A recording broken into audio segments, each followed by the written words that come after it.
새벽 5시 아직 해도 뜨지 않은 달동네 계단 앞에 두 노인이 무릎을 꿇고 앉아 있었습니다. 눈발이 소복하게 쌓인 차가운 시멘트 바닥에 코트 자락이 젖어 들어가도 두 사람은 꿈쩍도 하지 않았어요. 정명도와 윤희자, 이 지역에서 가장 큰 부자로 통하던 부부였습니다. 하지만 지금 그들은 초라한 반지하 문 앞에서 떨고 있었어요. 6년 전 자신들이 내쫓은 며느리 앞에서 용서를 구하기 위해서 말이죠. 그들이 불길하다며 몰아낸 며느리의 뱃속에 자신들의 유일한 손주가 있었다는 사실을 뒤늦게 알게 되었거든요. 재개발로 얻은 수백억 재산보다 더 소중한 것을 잃어버렸다는 걸 깨달은 순간 두 노인에게 남은 선택은 무릎을 꿇는 것뿐이었습니다. 과연 이들의 진심이 며느리에게 닿을 수 있을까요? 사연 시작 전 구독과 좋아요, 알림 설정까지 부탁드려요. 그리고 어디에서 듣고 계신지 댓글 달아주시면 반갑게 인사드리고 싶어요. 그럼 오늘의 사연 시작합니다. 저는 한서연이에요. 29살 보육원 출신으로 이 동네에서 혼자 살고 있어요. 하루에 3군데에서 일해야 먹고 살 수 있었죠. 낮에는 반찬 가게에서 포장 일을, 저녁에는 분식집에서 설거지를, 새벽에는 전단지를 돌렸어요. 힘들긴 했지만 이게 제 일상이었으니까 별로 불만은 없었습니다. 봄이 오면서 우리 동네에 재개발 공사가 시작됐어요. 매일 아침마다 덤프 트럭들이 오가고 낡은 집들이 하나씩 헐려나갔죠. 반찬 가게 사장님은 먼지 때문에 짜증을 내셨지만 전 오히려 신기했어요. 이 동네도 변하는구나 싶어서요. 그러던 어느 날 반찬 가게에 낯선 손님이 들어왔어요. 현장 도시락 주문하려고 하는데요. 돌아보니 키가 꽤 큰 남자가 서 있었어요. 현장복을 입고 있었지만 얼굴이 깔끔하고 말투도 정중했죠. 몇 개나 필요하세요? 20개 정도요. 매일 주문할 건데 가능할까요? 네, 물론이죠. 몇 시에 가져다 드릴까요? 12시쯤이면 될 것 같은데 제가 직접 가져가도 돼요. 그렇게 정민우를 처음 만났어요. 다음 날부터 정확히 12시에 나타나서 도시락을 가져갔죠. 처음엔 그저 단골 손님일 뿐이었어요. 오늘도 수고하세요. 네, 감사합니다. 이런 짧은 인사만 주고받았는데 며칠 지나니까 자연스럽게 말이 늘어나더라고요. 여기서 오래 일하셨어요? 반년 정도 됐어요. 힘든 일 아닌가요? 하루 종일 서서 일하시는 것 같던데요. 누군가 제 일을 신경 써준다는 게 신기했어요. 보통은 반찬 포장해달라고 하고 돈 내고 그냥 가는데 이 사람은 달랐어요. 괜찮아요. 익숙해져서요. 그래도 쉽지 않으실 텐데요. 따뜻한 말투였어요. 동정하는 게 아니라 진심으로 걱정하는 느낌이었죠. 일주일 정도 지났을 때예요. 그날은 비가 많이 왔어요.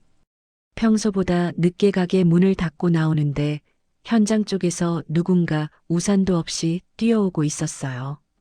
민호였죠. 어머, 왜 우산이 없으세요? 깜빡했네요. 괜찮아요. 조금만 뛰면 돼요. 하지만 비는 더 세게 내리고 있었어요. 망설이다가 제 우산을 내밀었죠. 이거라도 쓰세요. 어떻게 그럴 수가 있어요. 서연 씨가 비 맞으면 어떡해요. 제 이름을 불러주는 게 좋았어요. 보통은 그냥 여기요나 저기요라고 하는데 말이에요. 전 괜찮아요. 집이 가까우니까요. 그럼 같이 쓰면서 갈까요? 방향이 비슷할 것 같은데요. 그렇게 작은 우산 하나를 나눠 쓰며 걷기 시작했어요. 우산이 작다 보니 자연스럽게 가까이 서야 했죠. 빗소리 때문인지 평소보다 말도 많아졌어요. 가족분들은 어떻게 되세요? 항상 받는 질문이지만 여전히 대답하기 어려웠어요. 없어요. 혼자 살아요. 아, 죄송해요. 괜한 질문을. 아니에요. 익숙해져서요.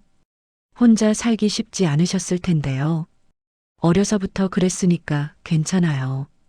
그는 더 묻지 않았어요. 대신 조용히 말했죠. 대단하다고 생각해요. 뭐가 대단해요? 혼자서 이렇게 꿋꿋하게 살아가시는 게요. 가슴이 뭉클해졌어요. 저를 불쌍하다고 보는 사람은 많았지만 대단하다고 말해준 사람은 처음이었거든요. 민호 씨는 어떠세요? 가족분들이 다 여기 계세요? 네, 부모님이 이 근처에 사세요. 아버지가 이 지역 재개발 조합장이시거든요. 어머, 그러시구나. 그럼 큰 집 아드님이시네요. 그런 건 아니에요. 그냥 평범한 아들이에요. 겸손하게 말했지만 제가 알기로는 조합장 집이면 이 동네에서 꽤 잘 사는 집이었어요.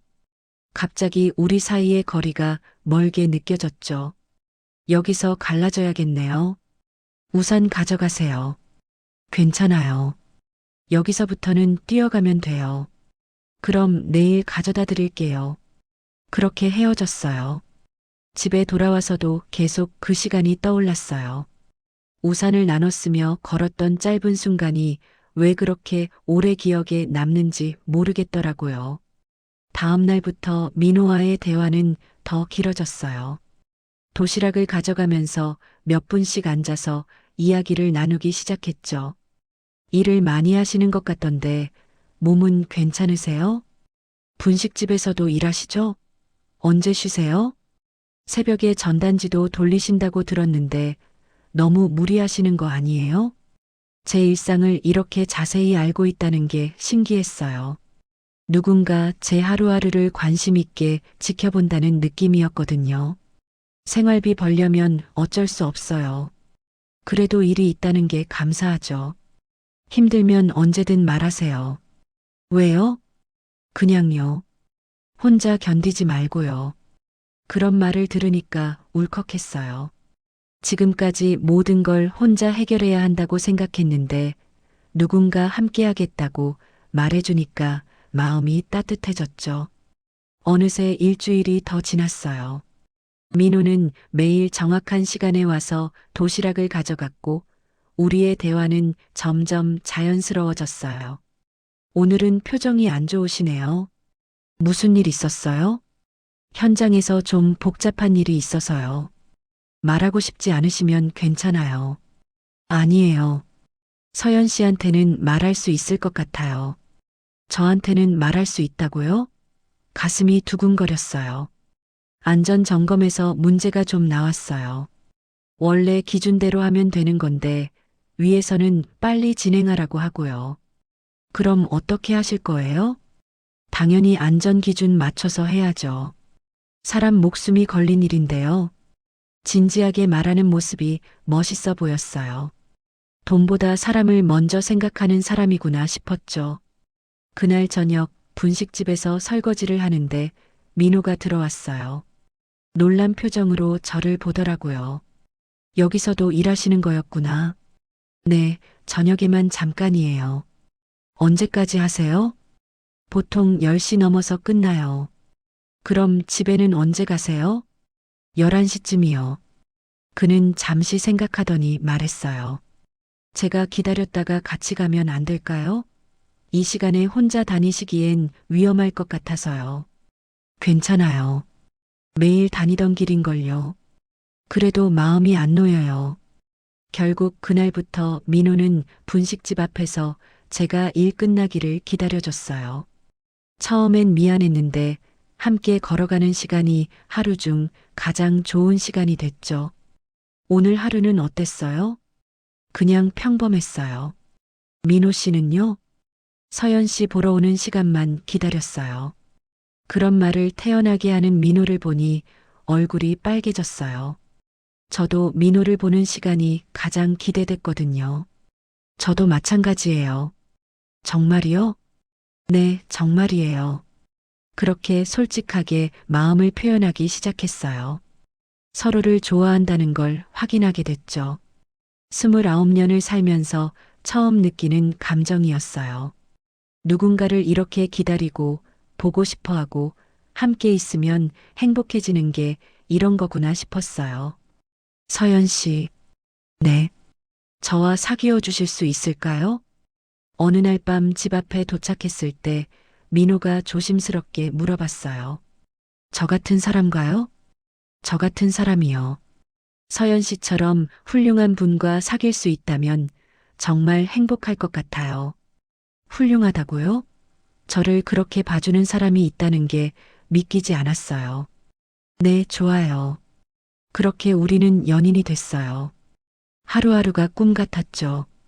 누군가 저를 사랑해준다는 게, 제가 누군가를 사랑할 수 있다는 게 이렇게 행복한 일인지 몰랐어요. 처음으로 내일이 아니라 미래가 기대되기 시작했습니다. 행복한 시간은 빠르게 지나갔어요. 민호와 사귄 지 석 달이 지났을 때 그가 진지한 표정으로 말했어요. 서연아, 우리 결혼하자. 갑작스러운 말에 가슴이 뛰었어요. 꿈꾸던 순간이었지만 동시에 두려웠죠. 저 같은 사람과 결혼하면 민호 오빠가 힘들어질 텐데요. 무슨 소리야? 내가 서연이만큼 좋은 사람을 어디서 또 만나겠어. 하지만 부모님 반대 심할 거예요. 처음엔 그러시겠지만 서연이를 직접 보시면 생각이 바뀌실 거야. 민호는 낙관적이었어요. 하지만 저는 이미 알고 있었어요. 조합장 댁 며느리로 보육원 출신이 얼마나 어려운 일인지 말이죠. 며칠 후 민호가 부모님께 저를 소개하겠다고 했어요. 떨리는 마음으로 옷가지를 정리하며 준비했죠. 처음으로 정식으로 누군가의 부모님을 만나는 거였거든요. 민호네 집은 생각했던 것보다 훨씬 컸어요. 3층짜리 단독주택에 마당까지 있었죠. 대문을 열고 들어서는데 다리가 후들거렸어요. 어서 와, 들어가자. 민호가 제 손을 꼭 잡아줬어요. 그 따뜻함이 조금 안심이 됐죠. 거실에 들어서니 의젓한 분 두 분이 앉아 계셨어요. 정명도 아버님과 윤희자 어머님이었죠. 아버지, 어머니 소개해 드릴게요. 제가 말씀드렸던 한서연이에요. 안녕하세요. 한서연이라고 합니다.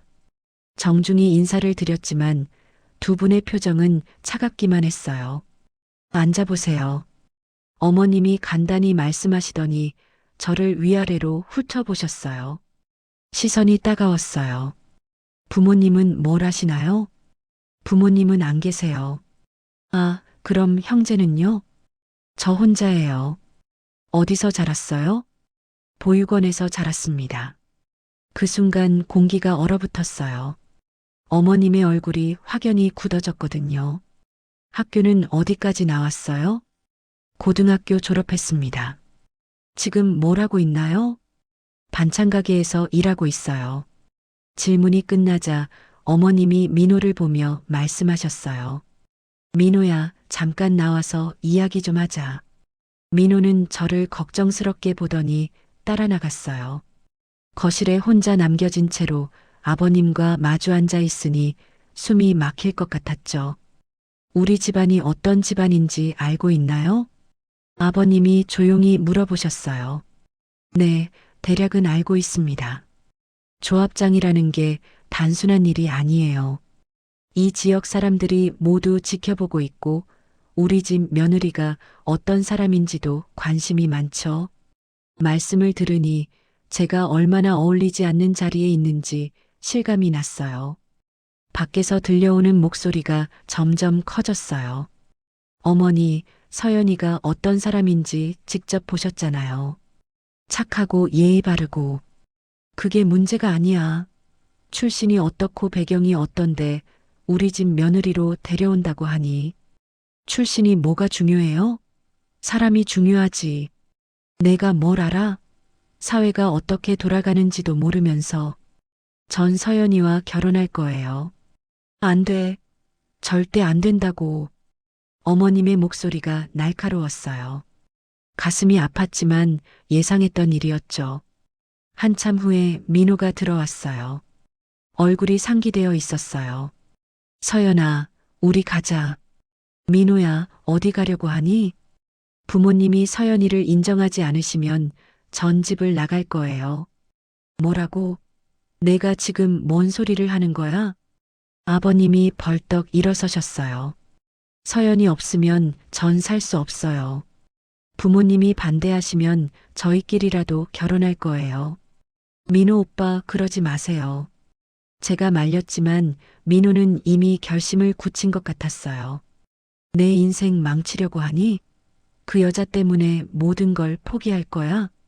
서연이 때문에 포기하는 게 아니라 서연이 때문에 시작하는 거예요. 안 돼. 절대 안 된다니까. 결국 우리는 그 집을 나왔어요. 민호의 얼굴에는 단호한 결심이 보였지만 저는 죄스럽기만 했어요. 오빠, 쟤 때문에 이렇게 되면 안 돼요. 서연아, 후회하지 마. 이게 맞는 거야. 하지만 부모님과 사이가 시간이 지나면 이해하실 거야. 우리가 얼마나 잘 맞는지 보시면 말이야. 그날 밤 민호는 큰 결정을 했어요. 지금까지 모아둔 돈으로 변두리 빌라 전세방을 얻기로 한 거였죠. 우리 둘이서 새로 시작하자. 정말 괜찮을까요? 당연하지. 서연이와 함께라면 뭐든 할 수 있어. 석 달 후, 우리는 작은 결혼식을 올렸어요. 하객은 몇 안 됐지만 진심이 담긴 축복을 받았죠. 민호의 부모님은 끝까지 오지 않으셨어요. 마음이 아팠지만 민호가 있어서 견딜 수 있었어요. 이제 우리가 진짜 가족이 됐네. 네, 신기해요. 뭐가? 제게도 이런 날이 올 줄 몰랐어요. 신혼집은 정말 작았어요. 방 한 개에 작은 부엌, 화장실이 전부였죠. 하지만 민호와 함께하는 공간이라 그 어느 곳보다 따뜻했어요. 서연아, 미안해. 뭐가 미안해요? 더 좋은 집에서 살게 해주고 싶은데 이만하면 충분해요. 제가 살던 원룸보다 훨씬 넓어요. 실제로 그랬어요. 처음으로 누군가와 함께 사는 집이었고 처음으로 따뜻한 밥을 나눠 먹을 수 있는 곳이었거든요. 민호는 매일 아침 출근하면서 볼에 뽀뽀를 해주고 갔어요. 퇴근하면 제가 차려놓은 저녁상을 보며 행복해했죠. 오늘 뭐 했어? 반찬 가게 일 끝나고 집 정리했어요. 오빠는 어땠어요? 서연이 보러 빨리 집에 오고 싶어서 일만 생각했지. 그런 대화를 나누며 밥을 먹는 시간이 가장 행복했어요. 29년 만에 처음으로 가족이라는 걸 느꼈거든요. 하지만 행복한 시간 뒤에는 점점 걱정이 자리 잡기 시작했어요. 민호가 현장에서 돌아올 때 표정이 어두운 날이 많아졌거든요. 오늘은 왜 이렇게 늦었어요? 현장에서 문제가 좀 있어서. 무슨 문제요? 안전 점검에서 문제가 나왔는데 위에서는 그냥 진행하라고 해. 그럼 어떻게 하실 거예요? 당연히 안전 기준 맞춰서 해야지. 사람 목숨이 걸린 일인데. 하지만 날이 갈수록 민호의 고민은 깊어만 갔어요. 현장에서 돌아와서도 계속 생각에 잠겨 있었죠. 오빠 무슨 일 있어요? 요즘 계속 심각한 표정이에요. 서연아, 만약에 말이야. 내가 옳다고 생각하는 일을 한다면 지금보다 힘들어질 수도 있어. 무슨 의미예요? 그냥 혹시라는 얘기야. 민호는 끝까지 자세한 이야기를 하지 않았어요. 하지만 뭔가 큰 결정을 앞두고 있다는 건 느낄 수 있었죠. 오빠가 옳다고 생각하는 일이면 전 지지할게요. 고마워, 서연아. 우리 함께잖아요. 무슨 일이 있어도 함께 헤쳐나가요. 그날 밤 민호는 제 손을 꼭 잡고 말했어요. 서연아, 사랑해. 저도 사랑해요. 하지만 왜인지 그 말이 작별 인사처럼 들렸어요. 가슴 한쪽이 불안했지만 민호가 있어서 괜찮다고 생각했죠. 우리가 함께라면 어떤 어려움도 극복할 수 있을 거라고 믿었어요. 며칠 후 민호가 말했어요. 서연아, 나 오늘 중요한 결정을 해야 할 것 같아. 무슨 결정요? 현장에서 일어나고 있는 일들. 더 이상 묵과할 수 없을 것 같아. 위험한 일이에요? 모르겠어. 하지만 해야 할 일인 것 같아. 그날 민호는 평소보다 늦게 들어왔어요. 얼굴에 결연한 표정을 짓고 있었죠. 어떻게 됐어요? 일단 내가 할 수 있는 건 다 했어. 이제 결과를 기다려봐야지. 잘한 거죠? 응, 잘한 거야. 서연이 덕분에 용기 낼 수 있었어. 그날 밤 민호는 유난히 저를 꼭 안고 잤어요. 마치 마지막인 것처럼 말이에요. 하지만 전 그저 민호가 힘든 결정을 내렸구나 하고 생각했을 뿐이었어요. 그게 우리에게 마지막 밤이 될 줄은 꿈에도 몰랐죠. 그 다음 날부터 민호의 분위기가 달라졌어요. 뭔가 큰 결심을 한 것 같았지만 동시에 불안해하는 모습도 보였죠. 전화벨이 울릴 때마다 긴장하고 밤에 잠을 설치는 날이 많아졌어요. 오빠, 정말 괜찮아요? 응, 괜찮아. 조금만 참으면 다 끝날 거야. 하지만 민호의 표정은 점점 어두워져만 갔어요. 현장에서 무슨 일이 일어나고 있는지 저는 알 수 없었지만 뭔가 심각한 문제가 있다는 건 느낄 수 있었어요. 어느 날 저녁 민호가 평소보다 일찍 들어왔어요. 그런데 얼굴이 창백했어요. 무슨 일 있었어요? 서연아, 혹시 내가 없어도 잘 살 수 있겠어? 갑자기 무슨 소리예요? 왜 그런 말을 해요? 그냥, 만약에 말이야. 오빠 없으면 전 어떻게 살아요? 그런 소리 하지 마세요. 민호는 저를 꼭 안더니 말했어요. 미안해, 서연아. 괜한 말했네. 하지만 그 후로도 민호는 계속 불안해했어요. 마치 뭔가 큰 일이 일어날 것을 예감하고 있는 것 같았죠. 저는 그저 민호가 현장 일로 스트레스를 받고 있다고 생각했어요. 그게 우리 인생을 송두리째 바꿔놓을 일의 시작인 줄은 전혀 몰랐죠. 그 불길한 예감이 현실이 된 건 겨울이 시작되던 어느 저녁이었어요. 민호가 평소보다 늦는다 싶어서 기다리고 있는데 갑자기 전화가 걸려왔어요. 여보세요? 혹시 정민호 씨 부인이신가요? 낯선 목소리였어요. 가슴이 철렁했죠. 네, 그런데요. 사고가 났습니다. 지금 병원으로 오세요. 전화기를 떨어뜨릴 뻔했어요. 손이 덜덜 떨리면서 제대로 잡을 수가 없었죠. 어떤 사고요? 심한 거예요? 하지만 이미 전화는 끊어져 있었어요. 급하게 옷을 챙겨 입고 병원으로 달려갔죠. 응급실에 도착했을 때 의사 선생님이 저를 보더니 조심스럽게 말씀하셨어요. 유가족분이세요? 네, 아내입니다. 민호는 어떻게 됐어요? 죄송합니다. 그 한마디로 모든 걸 알 수 있었어요. 다리에 힘이 빠져서 그 자리에 주저앉았죠. 그럴 리 없어요. 아까 전화로는 사고 났다고만. 노후 건물 점검을 하시다가 구조물이 무너졌습니다. 이미 숨지신 상태로 발견됐어요. 머리가 하얘졌어요. 뭔가 말을 해야 할 것 같은데 목소리가 나오지 않았어요. 마지막으로 뵈시겠어요? 안내를 받아 들어간 방에 민호가 누워 있었어요. 마치 잠든 것처럼 평온한 얼굴이었지만 차갑기만 했죠. 오빠, 손을 잡았는데 얼음장처럼 차가웠어요. 이제 진짜 끝이구나 싶었어요. 오빠 일어나요. 집에 가야죠. 아무리 불러도 대답이 없었어요. 어제까지만 해도 제 이름을 불러주고 안아주고 사랑한다고 말해주던 사람이 이제 영영 그럴 수 없게 된 거였어요. 장례식장에서 며칠을 보냈어요.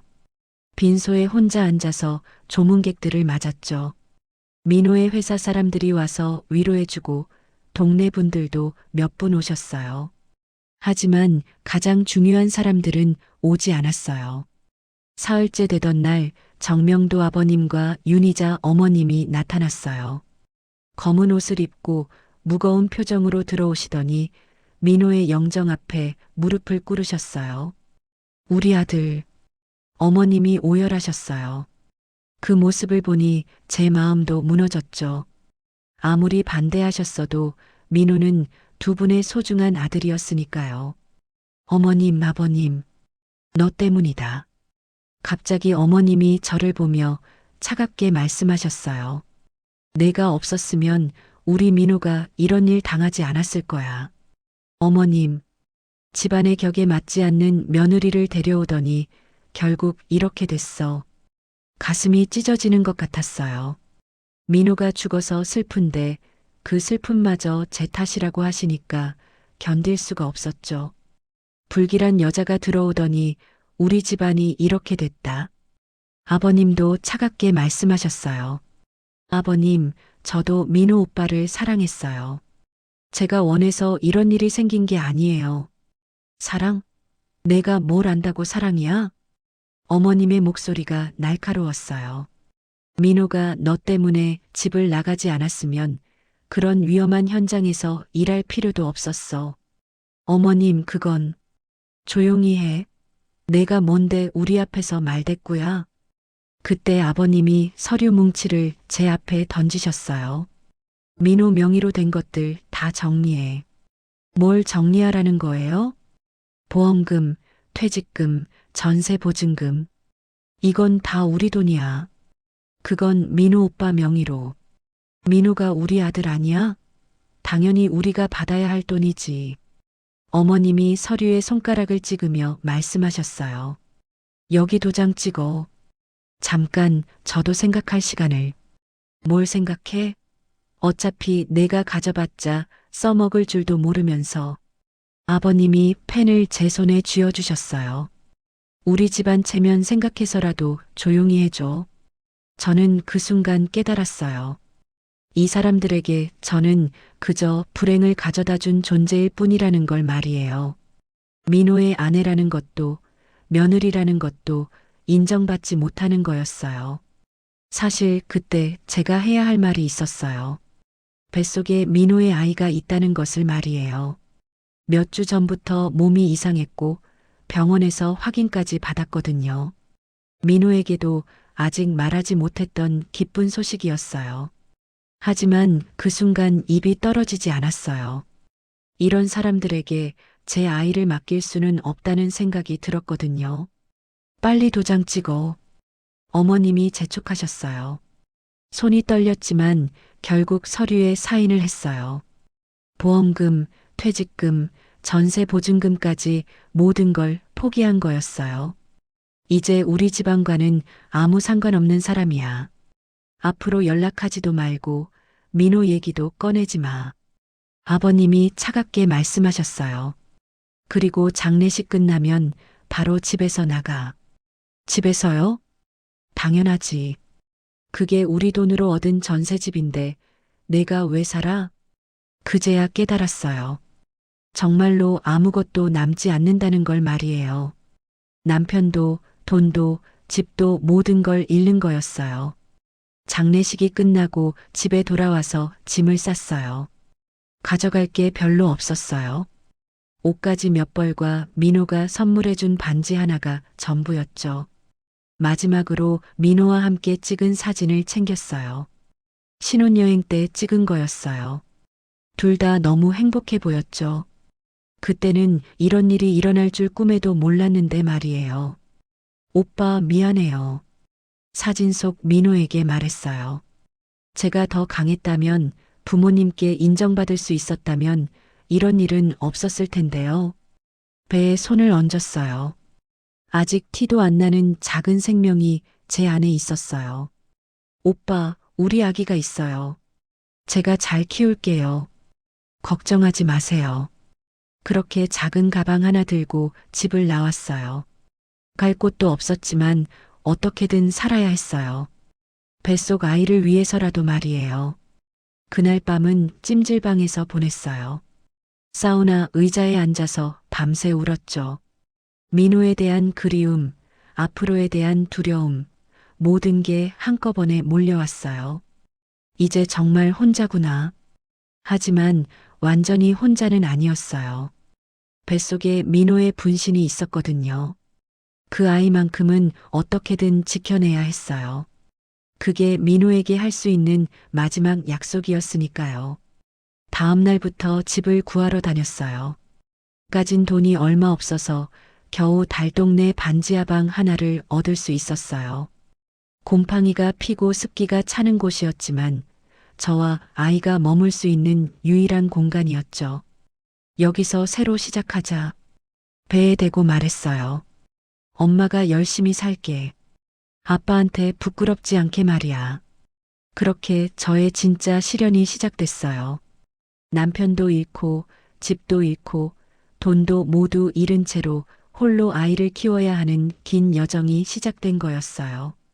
반지하방은 정말 열악했어요. 천장이 낮아서 키 큰 사람은 허리를 굽혀야 했고 비가 오면 물이 새어 들어왔죠. 겨울에는 찬바람이 벽 틈새로 스며들어서 이불을 여러 겹 덮어도 추웠어요. 하지만 그래도 제가 선택할 수 있는 최선이었어요. 임신한 몸으로 일자리를 구하는 건 쉽지 않았어요. 배가 부르기 전까지는 최대한 일을 해야 했거든요. 새벽에는 폐지를 주우러 다니고 낮에는 시간제 청소 일을 했어요.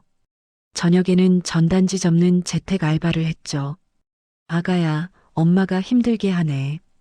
배가 점점 불러올수록 몸이 무거워졌어요. 하지만 멈출 수가 없었어요.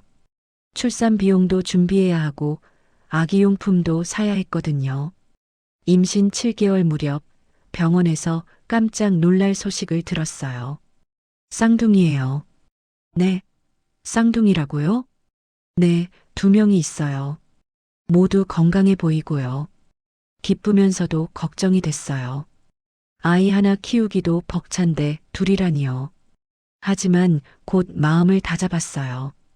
민호의 아이가 2명이나 제게 와준 거잖아요. 오빠 쌍둥이래요. 신기하죠? 그날 밤 민호 사진에 대고 말했어요. 남자아이들일 것 같아요. 오빠 닮았으면 좋겠어요. 출산 날이 다가올수록 두려움이 컸어요. 옆에서 손 잡아줄 사람도 없고 낳고 나서 어떻게 키울지도 막막했거든요. 드디어 진통이 시작됐어요. 혼자 택시를 타고 병원에 갔죠. 진통이 너무 아픈데 붙잡을 손이 없어서 이불을 꽉 움켜쥐었어요. 힘내세요. 거의 다 나왔어요. 간호사분이 격려해 주셨어요. 으아. 첫 번째 아기의 울음소리가 들렸어요. 남자아이예요. 곧이어 2번째 울음소리도 들렸죠. 이것도 남자아이네요. 축하드려요. 정말 쌍둥이 아들이었어요. 작고 빨갛고 주름투성이었지만 세상에서 가장 예쁜 아기들이었어요. 도연아, 도윤아. 미리 정해둔 이름을 불러줬어요. 민호가 좋아하던 시에서 따온 이름이었죠. 엄마가 잘 키울게. 아빠 자랑스러운 아들들이 되자. 하지만 현실은 녹록하지 않았어요. 신생아 2명을 돌보는 건 상상했던 것보다 훨씬 힘들었거든요. 밤새 교대로 우는 아이들 때문에 잠을 제대로 잘 수가 없었어요. 분유값이 장난이 아니었어요. 하루에 8번씩 먹이는데 2명이니까 금세 바닥나더라고요. 기저귀도 하루에 20개는 써야 했고요. 생활비가 모자라면 제가 먹는 걸 줄였어요. 라면에 계란 하나 풀어서 먹거나 아예 굶는 날도 있었죠. 하지만 아이들 우유만큼은 떨어뜨리지 않으려고 했어요. 엄마는 괜찮아. 너희들만 잘 자라주면 돼. 새벽에 폐지를 주우러 나갈 때는 아이들을 혼자 두고 가야 했어요. 마음이 찢어지는 것 같았지만 어쩔 수 없었거든요. 도연아, 도윤아, 엄마 금방 올게. 착하게 자고 있어. 리어카를 끌고 동네를 돌아다니며 폐지와 고철을 주었어요. 무게 나가는 것들을 찾으면 기분이 좋아졌죠. 그날 분유값이 나올 거니까요. 가끔 동네 분들이 안쓰럽게 보시더라고요. 어린 엄마가 고생이 많구나. 아이 아빠는 어디 갔나? 혼자서 어떻게 키우려고.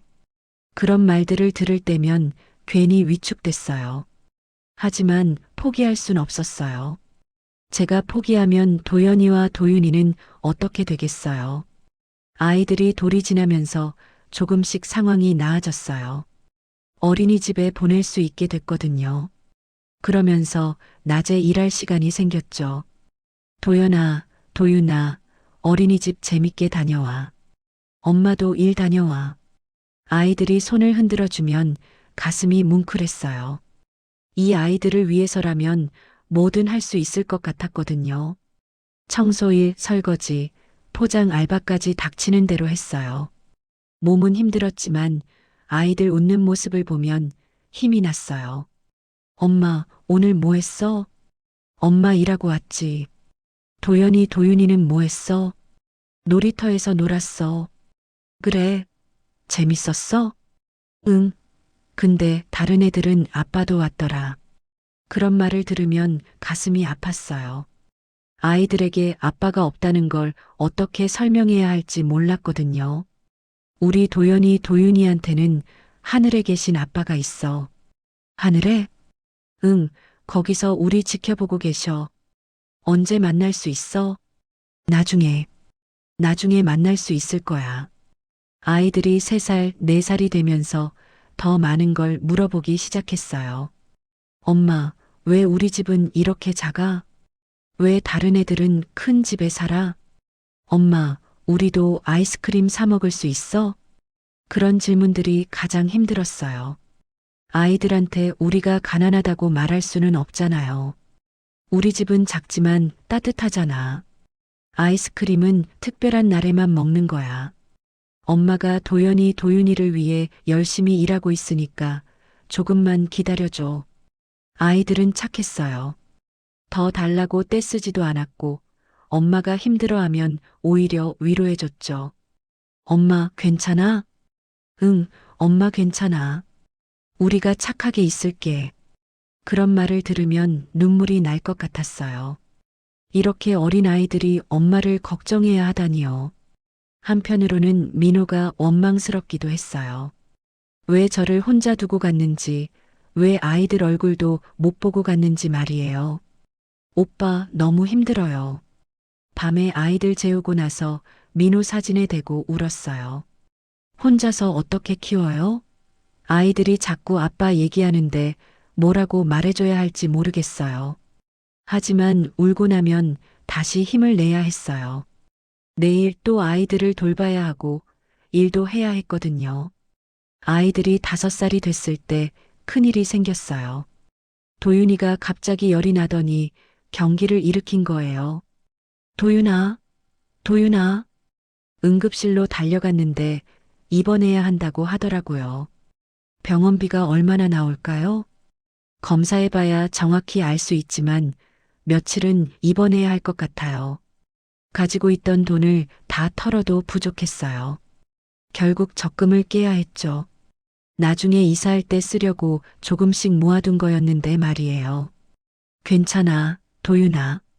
엄마가 있어. 병실에서 밤새 지켰어요. 작은 침대에 누운 도윤이를 보니 가슴이 미어졌어요. 엄마 아파요. 응, 금방 나을 거야. 용감한 도윤이니까. 도연이는 할머니 댁에 맡길 수도 없어서 병원에 같이 데리고 있었어요.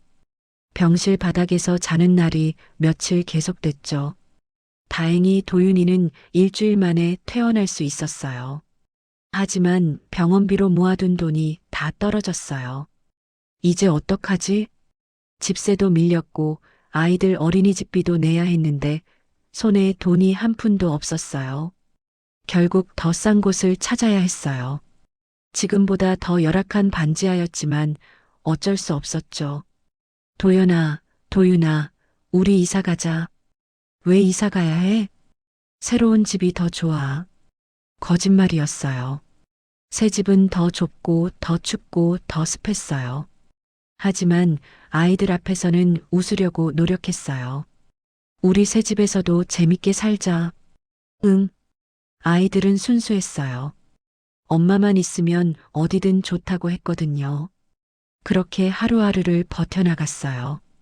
때로는 너무 힘들어서 포기하고 싶었지만 아이들 때문에 견딜 수 있었어요. 아이들이 6살이 됐을 때였어요. 어느 날 도연이가 물어봤어요. 엄마, 우리 할아버지 할머니는 없어? 응? 다른 애들은 할아버지 할머니가 있던데. 순간 할 말이 없었어요. 사실 아이들에게는 할아버지와 할머니가 있었거든요. 하지만 그분들은 아이들의 존재조차 모르고 계셨어요. 우리도 있어. 정말? 어디 계신데? 멀리 계셔. 언제 만날 수 있어? 글쎄, 나중에. 그날 밤 잠들기 전에 아이들이 말했어요. 엄마, 할아버지, 할머니 보고 싶어? 나중에 보게 될 거야. 약속? 응, 약속. 하지만 정말로 그럴 수 있을지 확신이 없었어요. 6년이 지나도록 연락 한 번 없던 분들이 갑자기 손주들을 보고 싶어 하실 리는 없었거든요.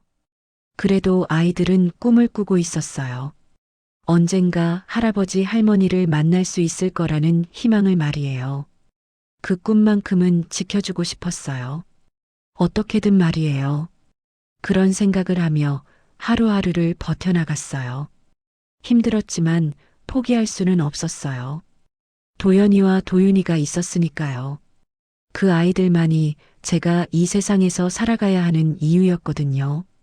도연이와 도윤이가 6살이 됐을 때였어요.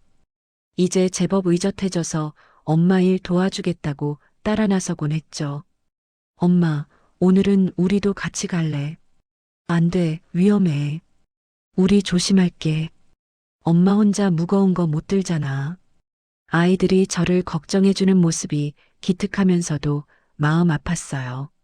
이렇게 어린 아이들이 엄마를 도와야 한다고 생각하다니요. 그날도 평소처럼 새벽에 폐지를 주우러 나섰어요. 리어카를 끌고 동네를 돌아다니는데 도윤이가 갑자기 엄마 아파라고 하더라고요. 어디 아파? 배 아파? 많이 아파? 응. 급하게 화장실을 찾아야 했어요. 마침 근처에 공사장이 있어서 거기 임시 화장실을 쓰려고 했죠. 도윤아, 여기서 잠깐 기다려. 엄마가 금방 올게. 응. 도연이와 함께 공사장 울타리 근처에서 기다리라고 했어요. 화장실에 데리고 가기에는 도연이도 함께 있어서 복잡했거든요. 잠깐 사이였는데 밖에서 아이 우는 소리가 들렸어요. 급하게 나가보니 도연이가 무릎을 꿇고 울고 있었어요. 도연아, 왜 울어? 넘어졌어. 아파. 무릎에서 피가 조금 났더라고요. 휴지로 닦아주고 있는데 누군가 다가오는 발걸음이 들렸어요. 아이가 다쳤나요? 돌아보니 정장을 입은 나이든 남자분이 서 계셨어요. 얼굴이 낯익다 싶었는데 깜짝 놀랐어요. 정명도 아버님이었거든요. 6년 만에 마주친 시아버지였어요. 머리가 많이 하얘지셨고 얼굴도 많이 늙어 보이셨죠. 하지만 여전히 위험 있는 모습이었어요. 아버님은 저를 알아보지 못하는 것 같았어요. 아이에게만 관심을 쏟고 계셨거든요. 많이 아프니? 도연이에게 다정하게 물어보셨어요. 그런데 도연이가 고개를 들고 대답하는 순간 아버님의 표정이 완전히 바뀌었어요. 얼굴이 새하얘지시더니 한참 동안 도연이를 뚫어져라 보셨어요. 손이 떨리는 게 보였죠. 엄마 어디 계시니? 저기 있어요. 도연이가 제 쪽을 가리켰어요. 아버님이 천천히 고개를 돌려서 저를 보셨죠. 그 순간 서로를 알아봤어요. 6년 만의 재회였어요.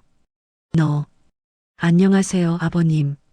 정중하게 인사를 드렸지만 목소리가 떨렸어요. 갑작스러운 만남에 당황했거든요. 아버님은 계속 도연이를 보셨어요. 마치 믿기지 않는다는 표정으로 말이에요. 이 아이가, 네, 제 아들이에요. 나이가 어떻게? 6살이에요.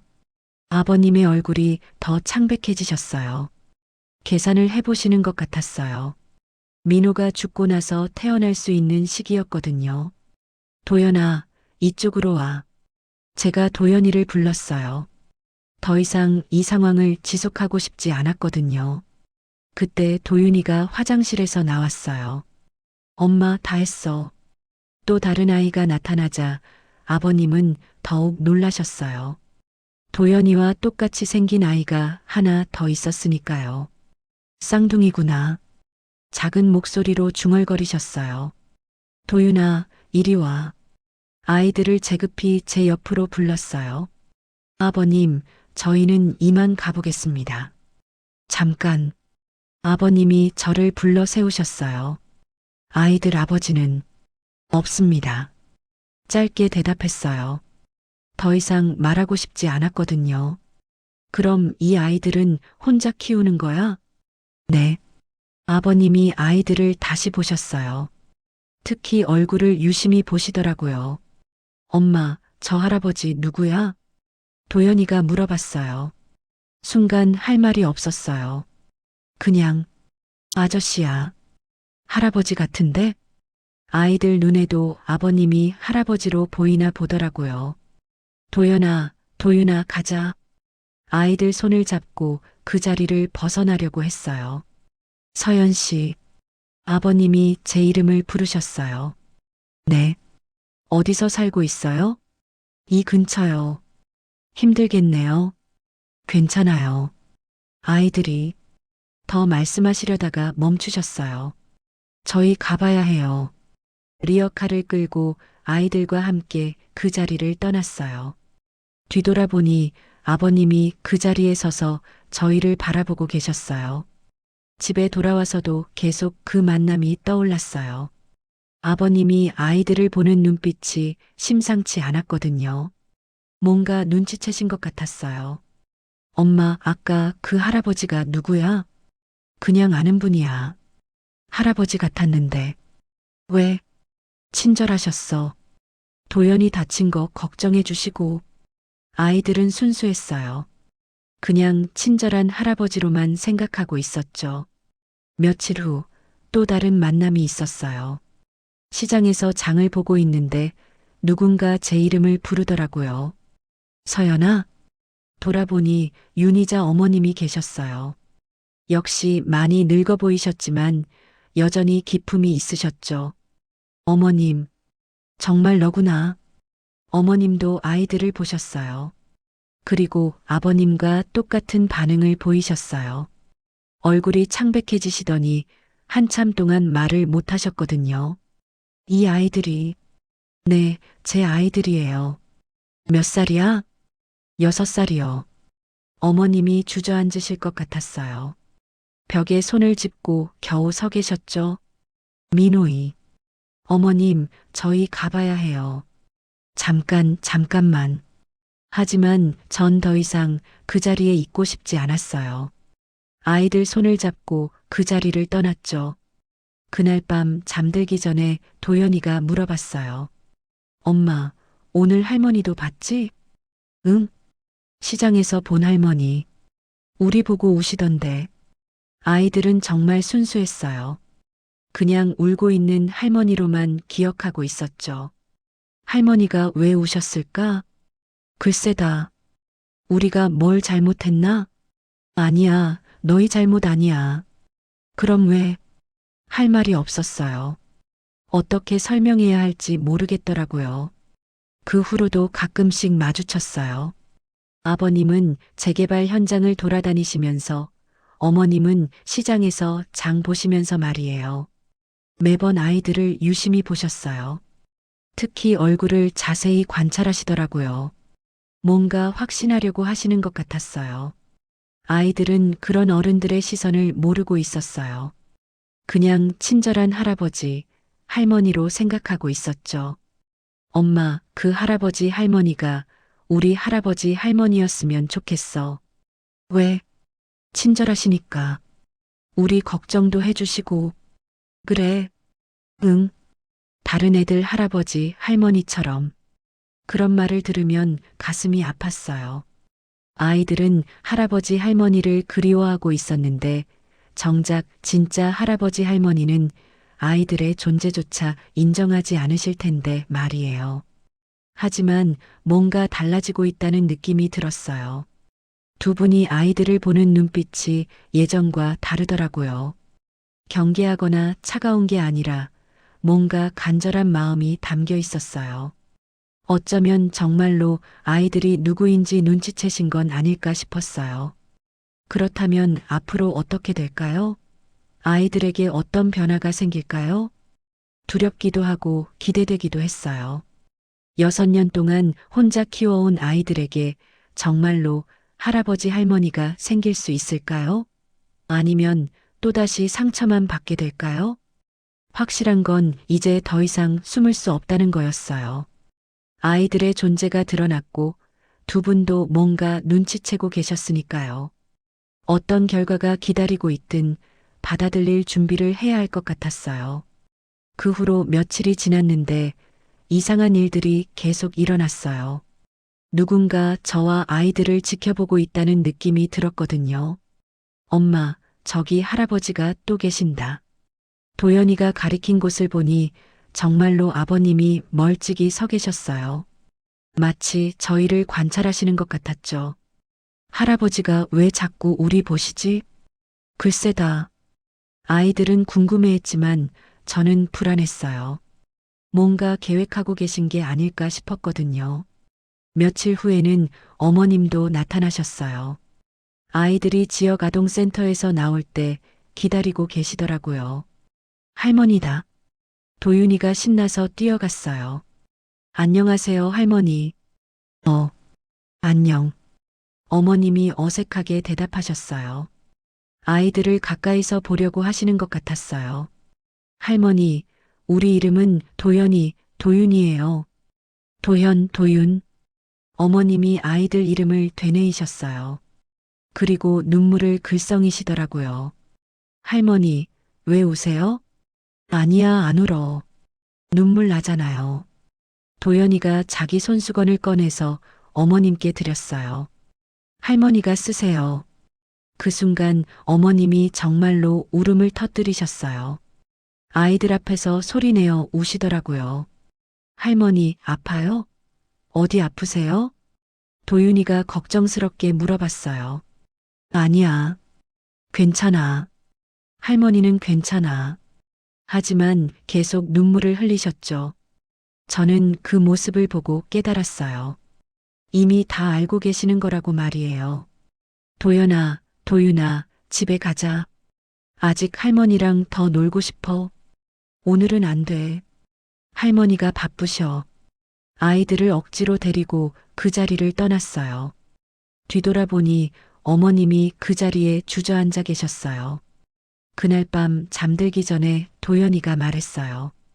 엄마, 할머니가 우리를 많이 좋아하시는 것 같아. 왜 그렇게 생각해? 우리 보고 우시니까. 기쁠 때 우는 거잖아. 아이들은 참 순수했어요. 어른들의 복잡한 마음은 모르고 그냥 할머니가 기뻐서 우는 거라고 생각하고 있었죠. 며칠 후 더 이상한 일이 일어났어요. 아이들이 센터에서 쓰던 컵이 없어졌다고 하더라고요. 엄마, 내 컵이 없어졌어. 어디서 없어졌어? 센터에서. 간식 먹고 나서 씻어놨는데 사라졌어. 선생님께 물어봤어? 응, 그런데 못 찾겠대. 단순히 잃어버린 줄 알았는데 도윤이 젓가락도 없어졌다고 하더라고요. 내 젓가락도 없어. 이상하네. 어떻게 둘 다 없어지지? 뭔가 이상했어요. 하루 이틀 사이에 아이들 물건이 계속 사라지는 게 우연치고는 너무 많았거든요. 그때 센터 선생님이 조심스럽게 말씀하셨어요. 혹시 아이들 할아버지나 할머니가 계세요? 왜 그러세요? 요즘 나이 드신 분이 자주 오셔서 도연이, 도윤이에 대해 물어보시거든요. 어떤 분이요? 정중한 분이셨어요. 아이들 어떻게 지내는지, 건강한지 물어보시더라고요. 가슴이 철렁했어요. 정말로 조사하고 계신 거였어요. 혹시 연락처나 주소를 알려드렸나요? 아니요, 그런 건 알려드릴 수 없다고 했어요. 하지만 아이들이 건강하고 밝게 지낸다고는 말씀드렸죠. 다행히 개인정보는 알려주지 않으셨지만 이미 충분한 정보를 얻어가신 것 같았어요. 그날 밤 잠을 이룰 수가 없었어요. 왜 아이들을 조사하시는 걸까요? 설마 아이들을 데려가려고 하시는 건 아닐까요? 며칠 후 결정적인 순간이 왔어요. 아이들과 함께 시장에서 장을 보고 있는데 갑자기 낯선 남자가 다가왔어요. 혹시 한서연 씨이신가요? 네, 그런데요. 안녕하세요. 정명도 회장님께서 뵙고 싶어 하신다고 해서요. 정명도 회장님이라니요. 아버님을 그렇게 부르다니 정식으로 만나자는 뜻인가 보더라고요. 저는 바쁜데요. 오래 걸리지 않을 겁니다. 중요한 이야기가 있으시다고 하네요. 아이들이 있어서 아이들도 함께 오시면 됩니다. 결국 거절할 수 없었어요. 아이들 손을 잡고 따라 나섰죠. 도착한 곳은 고급 카페였어요. 아버님과 어머님이 함께 앉아 계셨어요. 둘 다 긴장한 표정이었죠. 앉으세요. 정중하지만 어색한 분위기였어요. 아이들은 신기해하며 둘러봤어요. 와, 여기 예뻐. 케이크도 맛있어 보여. 도연아, 도윤아, 조용히 해. 괜찮아요. 어머님이 말씀하시더니 아이들을 바라보셨어요. 눈빛이 너무 간절해 보였어요. 서연 씨, 오늘 부른 이유가 있어요. 아버님이 진지하게 말씀하셨어요. 네. 이 아이들에 대해서 묻고 싶은 게 있어요. 무엇을 묻고 싶으신데요? 아버지가 누구인지. 순간 숨이 막혔어요. 결국 직접적으로 물어보시는 거였어요. 없다고 말씀드렸잖아요. 정확히 말하면 돌아가신 거죠? 언제 돌아가셨나요? 왜 그런 걸 물어보세요? 혹시 우리 민호가 아버지가 아닌가요? 결국 직접 말씀하시더라고요.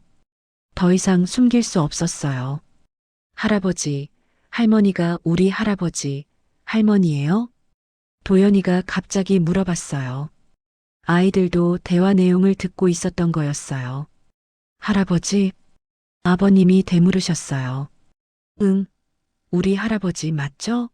엄마가 할아버지 할머니 멀리 계신다고 했는데 아버님의 얼굴이 창백해지셨어요. 정말로 우리 손주들인가? 아버님, 대답해 주세요. 제발. 어머님도 간절하게 말씀하셨어요. 저희 진짜 할아버지, 할머니세요? 도윤이도 물어봤어요.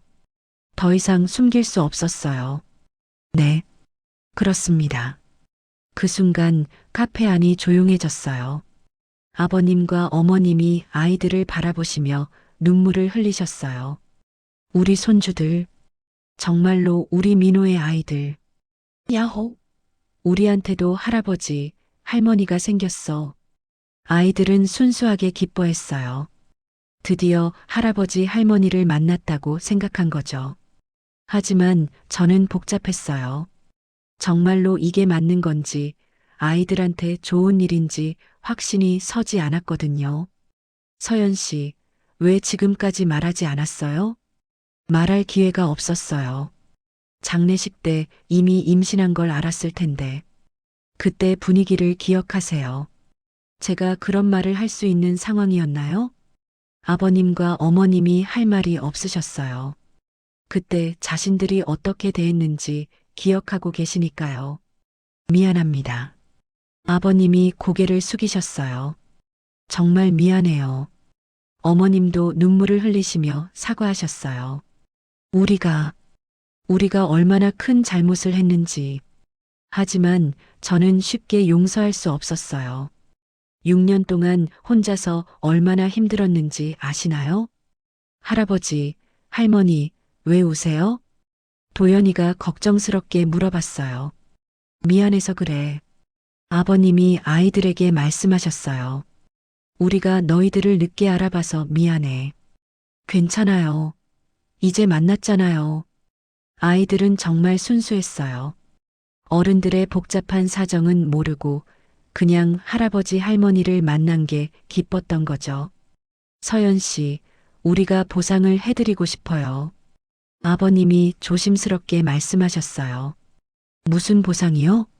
지금까지 고생한 것에 대해서 필요 없어요.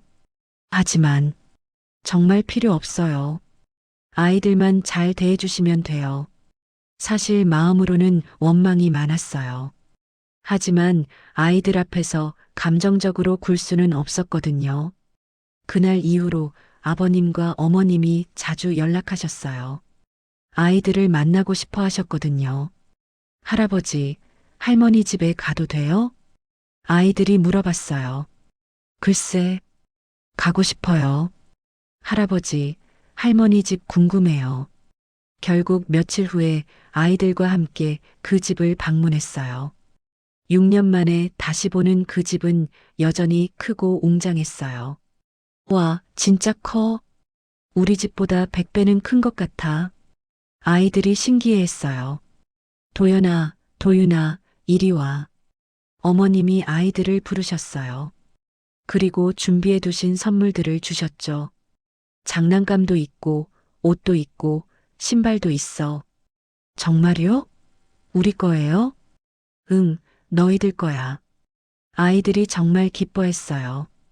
태어나서 이런 대접을 받아본 적이 없었거든요. 하지만 저는 마음이 편하지 않았어요. 갑자기 이렇게 해주시니까 오히려 의심스러웠어요. 정말 진심일까 아니면 다른 목적이 있는 건 아닐까 하고 말이에요. 서연아, 어머님이 저를 불러서 따로 이야기하자고 하셨어요. 네, 정말 미안해. 그랬어요. 아니야, 정말로 미안해. 우리가 얼마나 큰 잘못을 했는지 이제 알겠어. 어머님이 진심으로 사과하셨어요. 6년 동안 혼자 얼마나 힘들었을까. 지나간 일이에요. 앞으로는 우리가 도와줄게. 아이들 키우는 것도 도와주고 너도 편하게 살 수 있도록 해줄게. 그런 말씀을 들으니 눈물이 나려고 했어요. 6년 동안 혼자 버텨온 게 너무 힘들었거든요. 하지만 여전히 완전히 믿을 수는 없었어요. 한번 상처받은 마음은 쉽게 열리지 않더라고요. 그날 밤 집에 돌아와서 아이들이 말했어요. 엄마, 할아버지, 할머니가 정말 좋으시는 것 같아. 그래. 응, 우리를 진짜 사랑하시는 것 같아. 어떻게 알아? 눈빛이 따뜻하셨어. 엄마가 우리 보는 눈빛이랑 똑같아. 아이들은 어른들의 진심을 알아보는 능력이 있는 것 같았어요. 정말로 할아버지, 할머니가 자신들을 사랑한다는 걸 느끼고 있었죠. 어쩌면 제가 너무 경계하고 있는 건 아닐까 싶었어요. 과거의 상처 때문에 현재의 가능성을 놓치고 있는 건 아닐까 하고 말이에요. 하지만 아직은 시간이 더 필요했어요. 정말로 변하셨는지, 진심으로 우리 가족을 받아들이려고 하시는지 더 지켜봐야 할 것 같았어요. 아이들의 마음이 다치지 않게 조심스럽게 말이에요. 그 후로 며칠이 지났는데 아버님과 어머님이 더 자주 연락하셨어요. 아이들을 만나고 싶어 하시는 마음이 간절해 보였죠. 서연아, 아이들이랑 저녁 같이 먹을까? 할아버지, 할머니가 또 오신대요. 아이들은 정말 좋아했어요. 할아버지, 할머니가 생긴 게 신기하고 기뻤나 봐요. 하지만 뭔가 이상했어요. 두 분이 아이들을 대하는 모습이 너무 조심스러우셨거든요. 마치 확신이 서지 않는다는 듯이 말이에요. 어느 날 도연이가 말했어요. 엄마, 할아버지가 내 머리카락 하나 가져가셨어. 머리카락을? 응, 빗으로 빗겨주시면서 하나 떼어내서 주머니에 넣으셨어. 이상했어요. 왜 머리카락을 가져가셨을까요? 며칠 후에는 도윤이가 말하더라고요. 할머니가 내가 쓰던 컵을 가져가셨어. 컵을요? 응, 물 마시고 나서 씻어주시면서 가방에 넣으셨어. 점점 수상해졌어요. 머리카락에 컵까지. 설마 하는 생각이 들었어요. 혹시 DNA 검사를 하시는 건 아닐까 싶었거든요. 확실하게 확인하고 싶어서 말이에요. 일주일 정도 지났을 때 아버님에게서 전화가 왔어요. 서연 씨, 잠깐 만날 수 있을까요? 무슨 일이세요? 중요한 이야기가 있어서요. 목소리가 심각했어요. 뭔가 큰 결정을 내리신 것 같았죠. 약속 장소에 나가니 아버님과 어머님이 함께 계셨어요. 둘 다 표정이 무거웠어요. 앉으세요. 네. 한참 동안 말씀이 없으시더라고요. 뭘 어떻게 말씀해야 할지 모르겠다는 표정이셨어요. 혹시 DNA 검사하셨나요? 제가 먼저 물어봤어요. 어떻게 아이들 머리카락이랑 컵 가져가신 거 알아요. 아버님이 고개를 숙이셨어요. 미안해요. 확신이 필요했어요. 결과가 어떻게 나왔는데요? 99.99%. 어머님이 떨리는 목소리로 말씀하셨어요. 친손자라고 나왔어요. 그 말을 하시면서 눈물을 흘리셨어요. 우리가 얼마나 큰 잘못을 했는지, 정말로 우리 손주들이었어. 두 분이 동시에 우시는 모습을 보니 저도 마음이 아팠어요. 서연아, 정말 미안해. 우리가 인간이 아니었어. 민호가 죽었을 때 너한테 그렇게 대했는데, 내 뱃속에 우리 손주들이 있었는데, 두 분이 번갈아 가며 사과하셨어요. 정말로 후회하고 계시는 것 같았어요. 됐어요. 이제 와서 그런 말씀하셔도 안 됐어. 절대 안 돼. 아버님이 단호하게 말씀하셨어요. 우리가 저지른 죄는 용서받을 수 없어. 하지만 그래도 기회를 주면 안 될까? 어머님이 간절하게 말씀하셨어요. 무슨 기회요? 할아버지, 할머니가 될 기회. 아이들을 제대로 사랑할 기회를. 정말로 진심이신 것 같았어요. 하지만 쉽게 대답할 수 없었어요. 생각해 볼게요. 서연아, 우리 진짜 뭐든지 할게. 아이들한테 부족함 없게 해줄게. 너도 편하게 살 수 있도록 도와줄게. 그런 약속들을 하셨지만 여전히 마음이 복잡했어요. 그날 밤 집에 돌아와서 계속 생각했어요. 정말로 아이들을 위해서는 어떤 선택이 좋을까 하고 말이에요. 며칠 후 새벽이었어요. 평소처럼 폐지를 주우러 나가려고 하는데 밖이 이상하게 조용했어요. 문을 열어보니 눈이 내리고 있었어요. 한방눈이 소복하게 쌓이고 있었죠. 그런데 뭔가 이상했어요. 계단 아래쪽에 사람 그림자가 보였거든요. 누가 저기 있지? 가까이 가보니 깜짝 놀랐어요. 아버님과 어머님이 눈 덮인 계단에 무릎을 꿇고 앉아 계셨거든요. 아버님, 어머님, 서연아. 두 분이 고개를 들어 저를 보셨어요. 얼굴이 눈물범벅이었어요. 왜 여기서 이러세요? 우리 용서받으려고 왔어. 이런 새벽에 왜? 미안해서, 너무 미안해서. 어머님이 흐느끼셨어요. 일어나세요. 추우니까 안에 들어가서 이야기해요. 안 돼. 우리는 여기서 무릎 꿇고 있어야 해. 왜요? 우리가 저지른 죄 때문에. 아버님이 떨리는 목소리로 말씀하셨어요. 민호 장례식 때 너한테 한 말들, 너를 쫓아낸 것들, 모든 게 우리 잘못이었어. 그때 내 뱃속에 우리 손주가 있었는데, 우리가 손주들을 버린 거나 다름없어. 두 분이 계속 자책하셨어요. 6년 동안 우리 손주들이 이렇게 고생하는데, 우리는 편하게 살았어. 정말 미안해, 서연아. 눈이 계속 내리고 있었어요. 두 분의 어깨에 눈이 쌓이고 있었죠. 일어나세요. 얼어 죽겠어요. 괜찮아. 우리는 이 정도는 받아야 해. 아버님, 어머님. 서연아, 우리 용서해 줄 수 있겠니? 어머님이 간절하게 물어보셨어요. 전부 용서하라는 게 아니야. 그건 불가능하다는 거 알아. 하지만 아이들만은 받아달라. 우리가 할아버지, 할머니가 될 기회만 달라. 정말로 진심이셨어요. 이렇게까지 하실 만큼 후회하고 계시는 거였어요. 일어나세요. 서연아. 들어가서 따뜻한 차 마시면서 이야기해요. 정말, 정말 들어가도 돼? 네, 들어오세요. 두 분이 떨리는 몸으로 일어나셨어요. 무릎이 시려서 잘 일어서지지도 못하셨죠. 집 안으로 들어가서 따뜻한 차를 끓여드렸어요. 두 분이 차를 마시며 몸을 녹이시는 동안 저도 마음을 정리했어요. 아버님, 어머님, 응, 저는 이미 다 용서했어요. 정말? 네, 아이들 때문이에요. 아이들? 도연이랑 도윤이가 할아버지, 할머니를 너무 좋아해요. 어머님이 또 눈물을 흘리셨어요. 우리를 좋아한다고? 네, 진짜 할아버지, 할머니가 생겨서 너무 기뻐해요. 고마워. 정말 고마워. 하지만 조건이 있어요. 뭐든지 할게. 아이들한테 상처 주시면 안 돼요.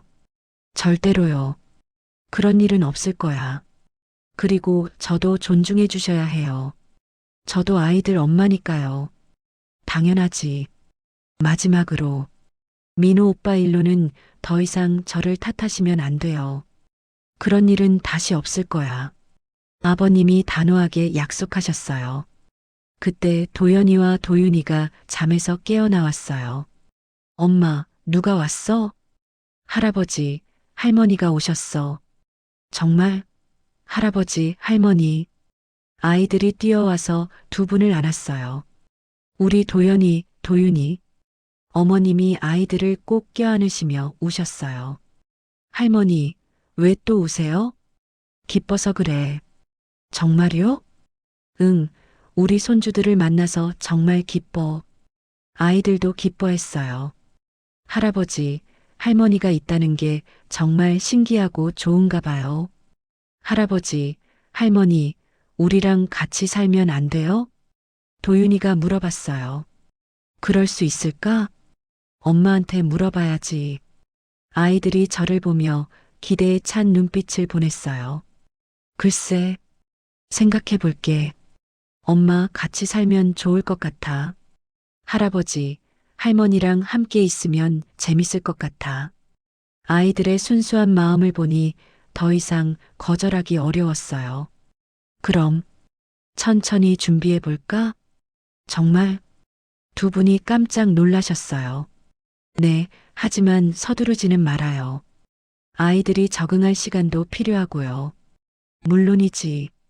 천천히 하자. 우리가 맞춰갈게. 그날부터 정말로 새로운 시작이었어요. 6년 만에 진짜 가족이 될 기회가 생긴 거였죠. 물론 쉽지는 않을 거예요.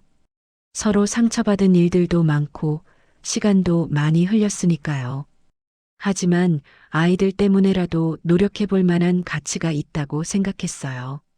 도연이와 도윤이한테는 할아버지, 할머니가 있다는 게 정말 소중한 일이니까요. 그리고 무엇보다 민호도 하늘에서 이걸 원할 것 같았어요. 자기 아이들이 할아버지, 할머니와 함께 행복하게 사는 걸 말이에요. 그 후로 몇 달이 지났어요. 정말로 천천히 조심스럽게 서로에게 다가갔어요. 처음에는 주말마다 아이들을 데리고 아버님 댁을 방문했어요. 아이들은 갈 때마다 더 좋아했죠. 할아버지, 할머니 집에 또 가는 거예요? 응, 가고 싶어? 네. 거기 마당도 넓고 방도 많고 장난감도 많아요. 아이들에게는 새로운 세상이었어요. 지금까지 좁은 반지하에서만 살았는데 갑자기 큰 집에서 마음껏 뛰어다닐 수 있게 된 거였거든요. 어머님과 아버님도 점점 달라지셨어요. 처음에는 어색하고 조심스러워 하셨는데 시간이 지나면서 자연스럽게 아이들을 대하게 되셨어요. 도연아, 숙제는 했니? 할머니, 다 했어요. 도윤아, 손 씻고 와서 과일 먹자. 네. 일상적인 대화들이 늘어나면서 정말 가족 같은 느낌이 들기 시작했어요. 저에게도 변화가 있었어요. 처음에는 경계하고 있었는데 두 분이 정말로 노력하시는 모습을 보면서 마음이 열리기 시작했거든요. 서연아, 오늘은 일 안 나가도 돼. 왜요? 우리가 아이들 봐줄게. 너는 좀 쉬어. 괜찮아요. 괜찮지 않아. 6년 동안 쉬지도 못하고 일만 했잖아. 어머님이 진심으로 걱정해 주시는 게 느껴졌어요. 그러던 어느 날 아버님이 중요한 말씀을 하셨어요. 서연아, 우리 집에서 같이 살면 어떨까? 네. 아이들도 좋아하고 우리도 매일 보고 싶고 하지만 물론 무리하라는 건 아니야. 충분히 생각해보고 결정해. 아이들은 당장 찬성이었어요. 엄마, 할아버지, 할머니 집에서 살면 안 돼? 우리 그 큰 방에서 자고 싶어. 마당에서도 놀 수 있고. 결국 한 달 후에 이사를 하기로 했어요. 반지하 생활을 정리하고 정말로 새로운 삶을 시작하는 거였어요. 이사 가던 날 마지막으로 반지하 방을 둘러봤어요. 6년 동안 살았던 곳이었죠. 힘들었지만 아이들과 함께 버텨낸 소중한 공간이었어요. 엄마, 여기 안녕. 우리 새 집에 간다. 아이들은 기뻐했지만 저는 복잡했어요. 이제 정말로 새로운 인생이 시작되는 거니까요. 새 집. 아니, 아버님 댁에 도착했을 때 깜짝 놀랐어요. 제 방까지 따로 준비해 주셨더라고요. 서연아, 여기가 내 방이야. 저한테 이런 큰 방을. 당연하지. 내가 우리 며느리인데. 며느리라고 부르시는 게 오랜만이었어요. 가슴이 뭉클했죠. 아이들 방은 더 놀라웠어요. 침대 2개에 책상도 있고 장난감으로 가득했어요. 우와, 진짜 우리 방이야. 침대도 푹신해. 아이들이 침대에서 폴짝폴짝 뛰는 모습을 보니 정말 행복해 보였어요. 그날 밤 처음으로 큰 집에서 잤어요. 아이들은 신이 나서 잠이 안 온다고 하더라고요. 엄마, 꿈 같아. 정말 우리가 여기서 살아도 되는 거야? 응, 우리 이제 여기서 살아. 할아버지, 할머니와 함께? 그래. 좋아. 아이들이 잠든 후 거실에 앉아서 생각해 봤어요. 정말 많은 일이 있었구나 싶었어요. 민호를 만나고 결혼하고 아이를 가지고 혼자 키우고 그리고 지금 이렇게 가족이 되고 며칠 후 아버님이 심각한 표정으로 말씀하셨어요. 서연아, 내가 해야 할 일이 있어. 무슨 일이요? 민호 일 때문에. 민호 오빠요? 응, 그때 현장에서 일어난 일들. 내가 알고 있는 걸 다 말해야겠어. 무슨 뜻이에요? 아버님이 깊은 한숨을 쉬셨어요. 재개발 과정에서 비리가 있었어. 안전 진단도 조작하고 서류도 위조하고 민호가 그걸 알고 문제 제기를 했던 거야.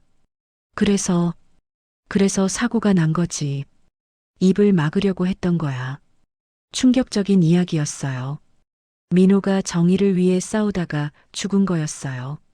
내가 조합장으로 있으면서 막을 수 있었는데 못 막았어. 아버님, 이제라도 밝혀야겠어. 민호의 명예를 회복시켜야지. 하지만 아버님도 연루되시면 상관없어. 내 아들이 영웅인 걸 세상에 알려야겠어. 며칠 후 아버님이 정말로 모든 걸 고발하셨어요. 신문에도 크게 나고 뉴스에도 나왔어요.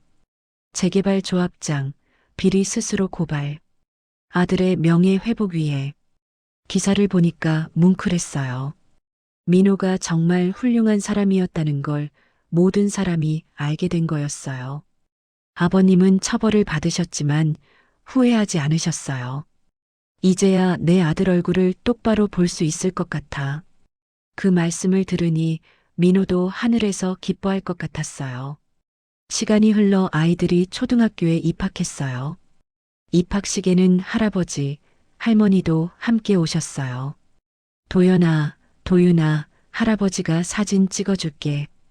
할머니도 같이 찍어요. 엄마도요. 4명이 함께 찍은 사진을 보니까 정말 가족 같았어요. 아이들은 학교에서도 자랑스러워했어요. 우리 할아버지, 할머니가 계셔. 우리 엄마는 세상에서 제일 착해. 우리 아빠는 하늘에서 우리 지켜봐 주셔. 선생님이 그런 아이들을 보고 말씀하셨어요. 참 밝고 건강한 아이들이네요. 정말 그랬어요. 아이들이 밝게 자라고 있었어요. 어느 날 저녁 온 가족이 거실에 앉아 있을 때 도연이가 말했어요. 할아버지, 할머니, 엄마, 우리 정말 행복해요. 우리도 행복해, 도연아. 어머님이 아이를 안으며 말씀하셨어요. 도윤이도 행복해? 네, 가족이 많아져서 좋아요. 그 말을 들으니까 가슴이 따뜻해졌어요. 그날 밤 민호 사진 앞에 앉아서 이야기했어요. 거실 벽에 민호 사진을 크게 걸어놨거든요. 오빠 봤지? 우리 아이들 이렇게 잘 크고 있어. 할아버지, 할머니도 정말 좋아하셔. 오빠를 닮았다고 매일 말씀하시더라. 아버님이 오빠 명예도 회복시켜 주셨어. 이제 모든 사람이 오빠가 얼마나 훌륭한 사람이었는지 알고 있어. 사진 속 민호는 여전히 따뜻하게 웃고 있었어요. 오빠 미안했어. 오빠한테 혼자 키우겠다고 약속했는데 결국 도움받고 있네.